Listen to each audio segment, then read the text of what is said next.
রাসূলুল্লাহ সাল্লাম থেকে ভালো শিক্ষককে? আল্লাহর নাম নিতে অসুবিধা আছে? জোরে বলেন আল্লাহ।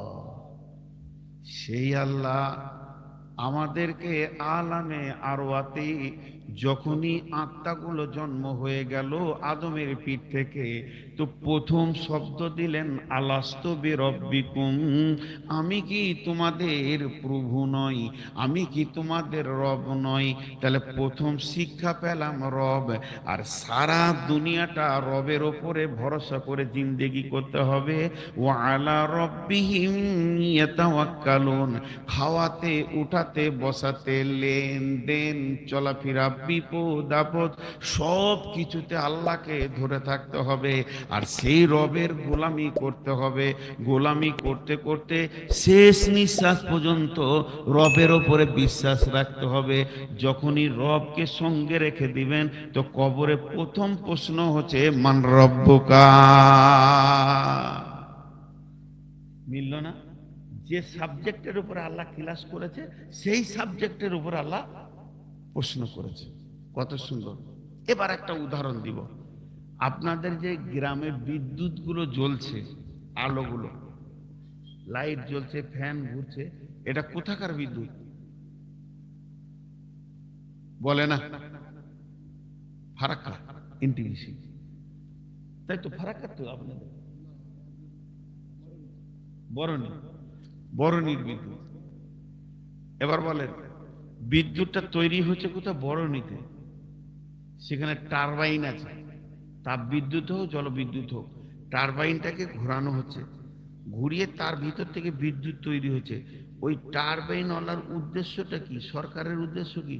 যে এইখানে বিদ্যুৎ তৈরি হবে, এই বিদ্যুৎ তারে খুঁটিতে টান মেরে অ্যাঙ্গেল দিয়ে নাট বোল্ট দিয়ে টানতে টানতে 33 লাখকে আবার ভাগ করে 11,000 নিয়ে এসে হরিপুরে ঘুরিয়ে তার থেকে 440 220 করে তারপরে আপনার ঘরে প্লাস্টিক জড়ানো তার দিয়ে ভরে ছোট্ট একটা কুটিরে আলো জ্বলছে, আঁধারটা আলো হয়ে গেল। কোথা বরণীতে টারবাইন ঘুরছে আর আপনার ঘর আলো হচ্ছে। সাপ আছে না বিচ্ছু আছে আপনি দেখতে পেয়েছেন? হাজি ভাই, আপনি যদি বলেন মাঝে তার গলা দরকার নাই, অ্যাঙ্গেলের দরকার নাই, নাটের দরকার নাই, এত টানের দরকার নাই, চলবে? বরণীতে আমরা ও ঘুরুক পাই পাই করে আমার ঘরে বাল্ব লাগিয়ে দেবো, মাঝে কোনো তার নাই, জ্বলবে? বন্ধুরে আমার, আল্লাহ তাবারাক ওয়া তাআলা রব নামে সম্পদটা আপনার হাতে আলামে আরওয়াতে ধরিয়ে দিলেন, আমার হাতে ধরিয়ে দিলেন। আলাস্তু বিরব্বিকুম ক্বালু বালা। আল্লাহ বলতে চাইছেন এই রবই তোর সব। রব তোকে পৃথিবীতে দেখবে, আর এই রবকে সঙ্গে নিয়ে কবরে যখন ঢুকে যাবি, তোর আঁধার কবর আলো হয়ে যাবে, নুরানিতে ভরে যাবে। কখন দিয়েছি তোকে আলামে আরওয়াতে, তুই পৃথিবীতে উঠে কি করবি? ওয়া আলা রব্বিহিম ইয়াতাওয়াক্কালুন, ওই রবের ওপরে ভরসা করে থাকবি। সুখে দুঃখে বিপদে আপদে রবকে ভরসা করবি। আর রব তোকে জবার ডাকবে, হাইয়া আলাস সালাহ, আয়। কবরে যদি কিছু লিবি তা আয়, আমি তো কবরের মালিক, দৌড়ে গিয়ে তুই সাজদা করবি। রব যদি বলে খাবি না, রোজা রাখ, রবের হুকুম মানতে থাকবি। মানতে মানতে মানতে মানতে রবকে সঙ্গে করে নে কবরে চলে যাবি। তখনই তুই যখন রবকে পেয়ে যাবি, তুই ক্লিয়ার হয়ে গেল। মান রব্বুকা? রব্বি আল্লাহ। দুনিয়াতে মাঝে রবকে ছেড়ে দিয়া চলবে? বলে না? গোটা তারটা বরণী থেকে হরিপুর পর্যন্ত কোথাও 1 ইঞ্চি ফাঁক করা যাবে? 1 ইঞ্চি এটা লাগানো চলবে? যদি না চলে তাহলে ওই জন্ম থেকে কবর পর্যন্ত একটা নামাজ ছাড়া যাবে না, তার কেটে গেল। একটা উদাহরণ দিই, উদাহরণটা মন দিয়ে শুনবেন। আমি একবার জামাতে গিয়েছি, একবার নয় কয়েকবার জামাতে গিয়েছি আমি, কিন্তু তবলিগ জামাতে ঘুরেছি। তবে মহারাষ্ট্রে ছিলাম জামাতে, ঘুরতে ঘুরতে এবার বাড়ি চলে আসবো, তো দিল্লি এলাম। দিল্লি মার্কাজে বসে আছি, তো আমাকে ওখানে জিজ্ঞেস করলো যে আপনার তো সময় শেষ হলে। হ্যাঁ, আমি বাড়ি যাব। তখন ওরা দিল্লিতে একটা জামাত তৈরি হচ্ছে গাজিয়াবাদের, 15-20 জনের জামাত, সব শিক্ষিত আর বড় বড় ব্যবসায়ী, বড় বড় কোটিপতি ব্যবসায়ী, যে এই লোকগুলোকে আপনি সাথে করে নিয়ে যান, এরা বাঙ্গাল চিনে না, বর্ধমানে স্টেশনে নেমে আগে এদেরকে মসজিদে তুলে দেবেন, দিয়ে আপনি বাড়ি যাবেন। ঠিক আছে, ওই লোকগুলো এসে আমার কাছে বসলো, ওদের খেয়ে দিলে যে এই লোকটা বর্ধমান, আর আপনাদের রুট দিচ্ছি বর্ধমান। আমার কাছে এসে বসে বলছে, তো আপনার বাড়ি বর্ধমান? হ্যাঁ। নূর মসজিদ? বলে হ্যাঁ। ওখান থেকে আমার বাড়ি যেতে হয়, ওখানে বাড়ি নয়, শহর থেকে বাইরে। তোরা বলে ঠিক আছে আপনি বসেন, আমরা টিকিট করে নিয়েছি। দিয়ে বলো কোন লাইনে টিকিট? বললাম কলকাতা লাইনে টিকিট করেন, বর্ধমান স্টেশন পেয়ে যাবেন। তখন মোবাইল ছিল না, কম্পিউটারে লাইন দিয়ে করতে হতো। ওরা আমাকে বললো যে আপনি দিল্লি চিনেন না, দিল্লিতে কোথা কি আছে আমরা জানি, দিল্লি আমাদের লোকাল, আপনি বসেন। যে আমার টিকিটও শুধু করে নিয়ে এলো, যে একসঙ্গে টিকিট হলো। তো বলে তৎকাল টিকিট করেছি, কালকে সকালে ট্রেন, বাস কালকা মেল যখনই বলেছে আমি বুঝে নিয়েছি আমাদের দিকে ট্রেন। এবারে ওরা আমাকে সঙ্গে নিল, সাথে ছাড়ে না, সঙ্গে দিল্লিতে কিন্তু আমি রাস্তা দেখাইছি না, ওরা অটো করলো, কি করলো, স্টেশনে গেল, প্ল্যাটফর্মে গেল, খালি বলছে আপনি পিছিয়ে আসেন। হাজি আমি হলাম আমাদের পথ দেখানো, হলো আমি পিছিয়ে যাব? যেতে হচ্ছে কেন দিল্লি আমি জানি না, ওদের পিছে পিছে গেলাম, ট্রেনে উঠলাম, খেয়েছি আসছি। ওরা আমাকে সাথ ছাড়া করলো না, এসে বর্ধমানে নামলাম, সব একসাথে নামলাম। নামার পরে এবারে আমি হলাম আগে, এবার ওরা হয়ে গেল আনপার, ওরা বর্ধমান চিনে না, বুঝে না। তখন ছিল টোটো, ছিল না, রিক্সা। একটা রিক্সাওয়ালাকে বলছি, অনেকদিন মহারাষ্ট্রে ছিলাম, 4-5 মাস 6 মাস ছিলাম, আর বাংলা ওদের সাথে হিন্দি বলছে, আমার কাছে বাঙালি কেউ নাই। রিক্সাওয়ালাকে বলছি নূর মসজিদ জানা হয়? নূর মসজিদ? হ্যাঁ জানা হয়। ওরা আমাকেও ভাবছে বিহারের লোক, ওই दिल्ली लोग। तो जमात में तो 16-17 लाख है, तो कितना को लेंगे, कितना? नूर मस्जिद एक रिक्शा कितना लेंगे किराया? तो बोलছে 15 रुपया। 15 টাকা বলছে, আসলে 5 টাকা ভাড়া। 5 টাকা ভাড়া? কেমন ঠগাইছে আমাকে, 15 টাকা বলছে। তখন আমি একবারে ঝেড়ে উর্দু হিন্দি ভুলে গিয়ে বাংলা বললাম, ফাজিলামও পেয়েছ না, স্টেশন থেকে নূর মসজিদ 5 টাকা ভাড়া লয়? তখন বলছি হ্যাঁ আসেন। তাহলে ঠগা থেকে ওরা আমাকে বেঁচে গেল, সাথে করে নিয়ে এলো, তো মসজিদে বসিয়ে দিলাম। ওই রকম ধরনের কালেমা ঈমান এমন একটা জিনিস, আল্লাহ নামে, রব নামে বস্তুটা পেয়েছি আলামে আরওয়াতে। ওই রবকে দুনিয়াতে হাত ছাড়া করলে হবে না। রোগে শোকে দুঃখে যে কোনো হালাতে রবকে ধরে রাখতে হবে। তাতে রব নামাজ পড়তে বলে নামাজ পড়ে, রোজা রেখে, জাকাত দিয়ে, হজ করে, রব যা বলবে তাই শুনবো। তবু রবকে বলবো, হে রব তুই যেন ছেড়ে চলে যাস না, তোকে ছাড়া উপায় নাই। কারণ কবরে নামার পর ওই দিকে জান্নাতের রাস্তা আমি জানি না, তোকে সঙ্গে রাখলে আমার রাস্তা ক্লিয়ার হয়ে যাবে। এ রব কিনে যদি কবরে যেতে পারেন, কবরে যখনই বলবে মান রব্বুকা, তুমি বলবে রব্বি আল্লাহ, আল্লাহ বলবে গোলাম রে তুমি আমার হয়ে গেছো, আমি তোমার হয়ে গেছি, আর তোমার চিন্তা নাই, এবার জান্নাতে কি করে নিয়ে যেতে হয় আমি দেখে নিব। অতএব রব হলো আমাদের বড় সম্পদ।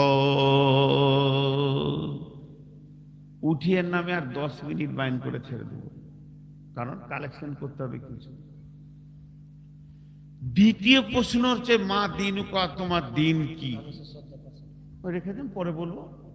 আমি তো বললাম যে 10 মিনিট পর বলবো না, ওটুকু সহ্য।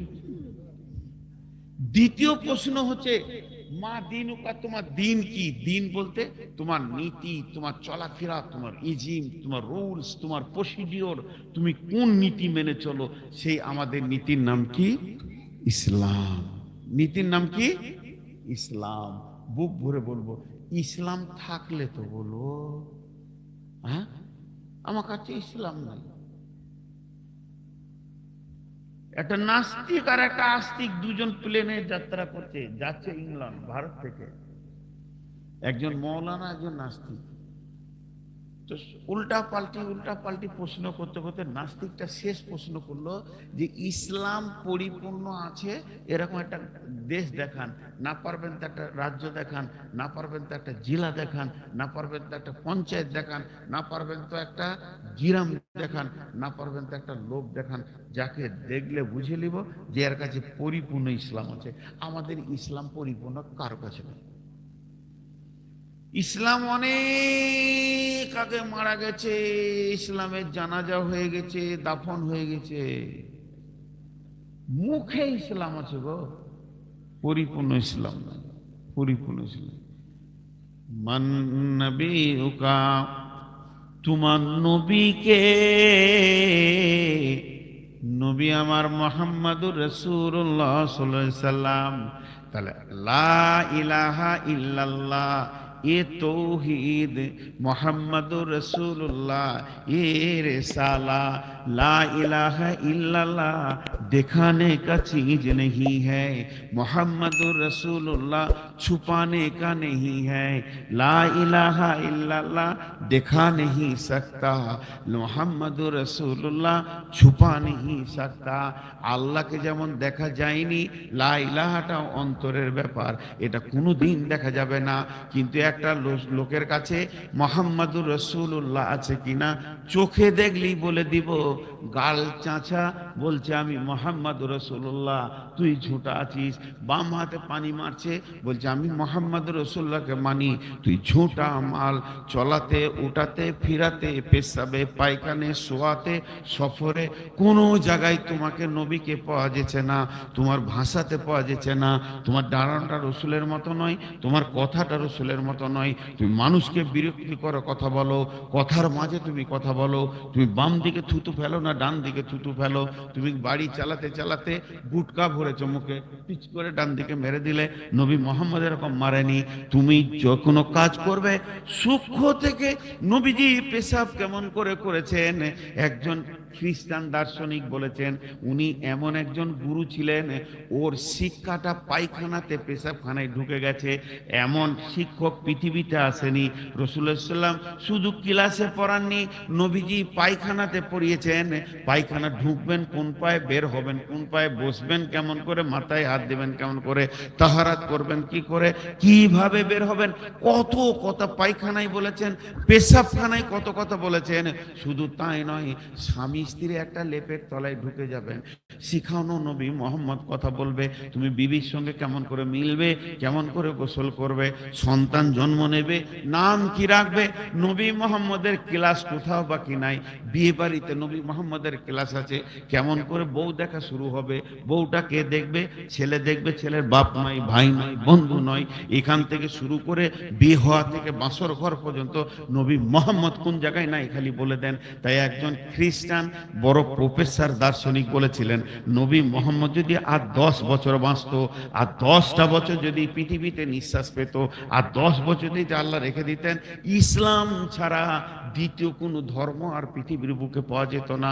সেই নবী মোহাম্মদকে আমরা নিজেদের হৃদয়ের নবী বলি, এখন ওটা মুখে চলে গেছে, কাজে আর নাই। আজকে যে ঘরে রয়েছি ভাত খেলাম, আমি ভাত খেয়ে ভিতরে শুয়ে আছি, বাইরে কে যেন একজন ভাত খাচ্ছে, এনকে ভাত খেতে খেতে ওর পানির টাকা যাচ্ছে, বাম হাতেই মারছে, পাঁচ পাঁচ পাঁচ পাঁচ পাঁচ পাঁচ মেরে আবার ভাত খেয়েছে। হাজে ভাই মুসলমান গো, বুক ফেটে যেতে, বুক ফেটে যেতে এই মুসলমান। বিড়ি, সিগারেট, খৈনি, গুড়, গুড়াপু, জর্দা, দোক্তা, গুটকা, মুসলমান। এবার আমি কবরের প্রশ্ন 3টে উত্তর আপনাদেরকে বলে দিই। 1 নম্বর, সারা জীবন যে রবকে ধরে থাকবে, রবের হুকুম মানবে, তার মুখ দিয়ে বের হয়ে যাবে অটোমেটিক রব্বি আল্লাহ। যে ইসলামের নীতিগুলোকে নীতি হিসেবে জান দিয়ে মেনে নেবে, তার মুখ দিয়ে বের হয়ে যাবে আমার দ্বীন ইসলাম। আর যে নবী মোহাম্মদের এক চুল ডানে বামে করবে না, ওনার মতো করে চলবে, ওনার মতো করে বলবে, ওনার মতো করে থুতু ফেলবে, পেশাব পায়খানা করবে তো ওনার মতো করে, বিবির সঙ্গে মিলবে, গোসল করবে, চলবে, সফর করবে, সব নবী মোহাম্মদকে যে গ্রহণ করবে তার মুখ থেকে বের হবে আমার নবী মোহাম্মদ রাসূলুল্লাহ সাল্লাল্লাহু আলাইহি সাল্লাম। কবরে 3টে প্রশ্নের উত্তর দেবেন, জান্নাতের ঘোষণা এসে যাবে, আর কোনো টেনশন নাই। এক ভাই 500 টাকা দিয়েছেন, আপনারা উঠবেন না, আমি একদম পুরো 12টা 2 বাজছে আপনাদের কাছে আমি বাপজি বলছি, ভাই বলছি, 7 মিনিট টাইম নিলাম। যদি 7টাকে 8 করে দিই তা আপনারা আমাকে বলবেন তুই মুনাফিক। এ ভাই, ওই ওই ওই ভাই, ওই ওই এসো মুসাফা করো। তুমি উঠলে কেন? আমি বসতে এই ও ভাই, ওই ও মিয়া, ওই বহির আছে, আল্লাহ ওকে ঘর পৌঁছায় না, সুজা হাসপাতাল যা, এই খালে পড়ু কুবুর হয়ে আর হাসপাতাল যা। 7 মিনিট কাউকে উঠতে দিব না। ও খুব নিজেকে সিয়ানা মাল মনে করেছে যে আর তো কালেকশন হবে, পালিয়ে যাই। ভাই এখন আমার পাশে যোগ্য আলেম বসে আছে, জিজ্ঞেস করেন দায় সুই পালালে কিন্তু মুনাফিকের লিস্টে চলে যাবে। কেন? জিহাদের ময়দান থেকে একমাত্র মুনাফিক পালিয়েছে। জিজ্ঞেস করেন আলেমকে, আমি যদি ভুল বলছি তা আপনারা জুতোগুলো আমার মাথা বরাবর মারেন, আমি ফুল বলে কুড়িয়ে নেব। যত জিহাদ থেকে যারা পালিয়েছে তারা মুনাফিক, আর কালেকশন দেওয়াটা জিহাদ। ওয়াতুজাহিদুনা ফি সাবিলিল্লাহি বিআমওয়ালিকুম ওয়া আনফুসাকুম। শুধু পানির নাম শরবত লয়, শুধু চিনির নাম শরবত লয়, চিনি পানির নাম শরবত। অতএব মাল দেওয়া, জান দেওয়ার নাম জিহাদ। একজনে যাবেন না, যিনি টাকা দিবেন তিনি উঠেছেন, আর গাদা করে টাকা দিতেন। খুব ভালো ছেলে, অনেক বলে দিবেন মনে হচ্ছে, আল্লাহ গুনছে তারা 25 কত আছে বেনামিতে 5,000 টাকা। আসেন উঠবেন ওই যিনি টাকা দেবেন। আমি যে 7 মিনিট বলেছি আমার ওয়াদা আমাকে ঠিক রাখতে হবে। আর 6 মিনিট আছে, 6 মিনিট 5.5 মিনিট আছে। ভাই আর কেউ আছেন? আমি 5 মিনিটের মাথাতেই দোয়া করে দিয়ে আমার জবান দিয়ে বলবো আপনারা স্বাধীন। এর মাঝে কেউ আর নেই? আছে মনে হয়, দেখ দেখি আর একটা দেবেন ভাই। এখানে এখানে জমির দাম কত? আপনাদের গোরস্থানের জমির দাম কত? হ্যাঁ তা বলি, আপনাদের একটা কথা জিজ্ঞেস করি, আপনাদের এখানে গোরস্থানের জমির দাম কত? না বিঘে বলেন, কাটা বলেন তো, কাটা কাটা 1.5 লাখ টাকা কাটা যদি 800 500 100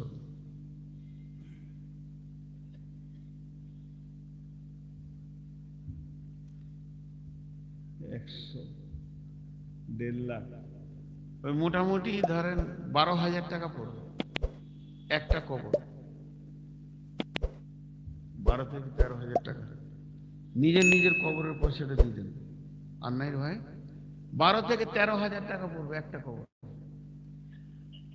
দেন 15,000 করে নিজের কবরের পয়সা নিজে দিয়ে দেন। কেউ আসেন ভাই আমার? আল্লাহর গোলাম, সময় কিন্তু কাটছে, আমি যেটা বেঁধে দিচ্ছি আর 4 মিনিট, কিন্তু পালাবেন না, যিনি টাকা দেবেন তিনি আসবেন। মা বোনেরা অনেকক্ষণ যেতে বলেছি, আপনারা বসে আছেন। আল্লাহ মা, এই আপনাদের ব্যাগ ট্যাগ আরেকবার মা বোনদের কাছে পাঠান। হে আমার মা, আপনারা আমার মা, আমাকে আল্লাহ 5 বছরে মা নিয়ে নিয়েছে, তো অনেক মা দিয়েছে এখন, তো আপনারা আমার মা, আমি ছেলে হিসেবে আপনাদের কাছে 100-200 টাকা চাইছি। আর একবার ব্যাগ পাঠাচ্ছি, আর একবার দেন। 100-200 টাকা না থাকে তো 10 টাকা থাকলো দেন। ওই ছোট্টু যা টাকা নিয়ে যা যা, আর একবার। মাশাআল্লাহ, এটাকে এই এটা আমি 500 মনে করেছিলাম, আপনি ভুল করে দিয়েছেন। দেখেন এটা 100 টাকা, আপনি ভুল করে দিয়েছেন। আরে যা বুঝে না এদিকে, আরে সিভিল ভলেন্টিয়ার। মাশাআল্লাহ মাশাআল্লাহ, টাকা কত গো? আর একটা 200 দিবেন, আমার ফেরত দে, আমার বাপ শিখায়নি। আচ্ছা আর কে আছেন? দেন। দেখেন ভাই, ওটাই আমাদের আসল ঠিকানা। মাশাআল্লাহ, এক গাদা টাকা আনছে, 2 হাতে গুনতে হবে মনে আছে। 2000 আর নাই, 3000 বাকি, 2000 নগদ। নামটা লিখেন, 5 করে দেবো। মাশাআল্লাহ, উঠবেন না খালি, এটা বারবার বলছি। 2.5 মিনিট ওয়াজ শেষ হয়ে গেছে। তো অন্য মৌলানা শোনাবে, নাহলে যেগুলো শুনলেন ওগুলো আমাকে শোনাবেন। আর আছে ভাই? আর কেউ আছেন? আর কেউ আছেন? মৌলানা ওই তো রয়েছে। ওই আপনি যে টেবিলটা ছেড়ে লেছেন, এখানে একটা টেবিল দেন। আচ্ছা, টেবিল নাইলে এটা নামিয়ে দেন, এটা নামিয়ে দেন গো। না, এটা নামিয়ে দেন। এই ভাই যাও, বুঝলো না, এগুলো দিক করে দেন, এগুলো দিক করে দেন, এই টেবিলটা নামিয়ে দেন। বলেন আর কেউ আছেন? সময় কমে যাচ্ছে, আমার কথাটা কেউ শুনলো না, 3 বা 4 বার বললাম।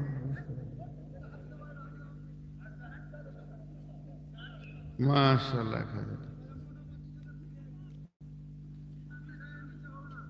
কত আছে? কত আছে? হ্যাঁ, কত?